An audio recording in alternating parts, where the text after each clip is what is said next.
কি করছো গো আজকের মেনু? উপমা হচ্ছে, সুজির উপমা হচ্ছে। তাহলে আজকে ভগবানকে দেখাবে তো? দেখানো হবে, আজকে নাম একটা হবে, তাই সুজির উপমা হচ্ছে। হুম। কীভাবে কীভাবে করছো দেখো, কীভাবে করছি আমি দেখাচ্ছি।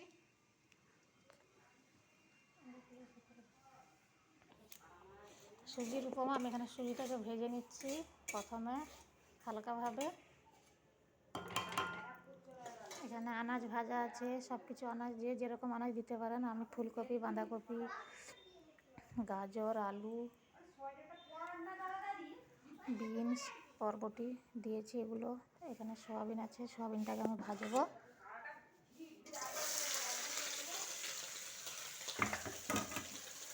সয়াবিনটাকে ভেজে নেব, আনাজগুলো ভাজা আছে।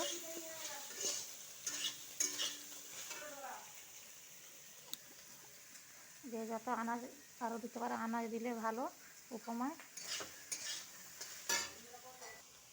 এখানে ক্যাপসিকাম কেটে রেখেছি, এখানে টমেটো, এতে ক্যাপসিকাম, কাঁচা লঙ্কা কাটা হয়ে আছে, এতে আদা, টমেটো আছে।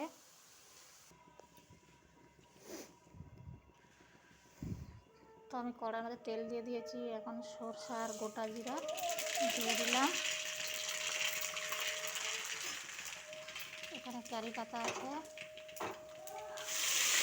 এখানে কারি পাতা দিলে কালো সরষা আর কারি পাতা যদি দাও তাহলে খুব টেস্ট লাগে। আর হচ্ছে শুকনো লঙ্কা দিয়ে নিই, বাচ্চা খাবে বলে শুধু কাঁচা লঙ্কা দিয়ে দেবো কম করে। এখানে আদা বাটা আছে, যত সরষা দিবে তত টেস্ট হবে উপমায়।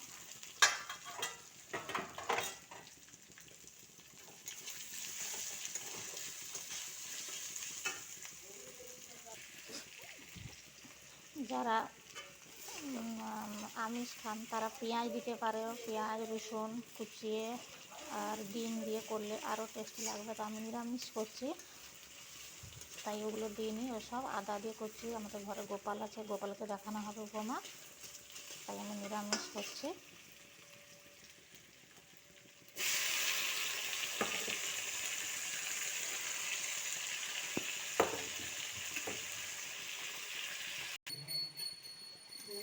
দেখুন মশলাটা কষা হয়ে যাচ্ছে, আনাজগুলো সব ঢেলে দিয়েছি ওর মধ্যে। আনাজ আর সুজি একসঙ্গে এগুলোকে একটু মিক্সড করে নেবো আগে। এতে সবজি আর সুজি মতো একটু নুন দিয়ে দেবো, স্বাদ মতন একটু অল্প করে চিনি দিয়ে দেবো। এটা ঝাল ঝাল মিষ্টি মিষ্টি হবে, ভালো লাগবে দেখতে তাহলে খেতে।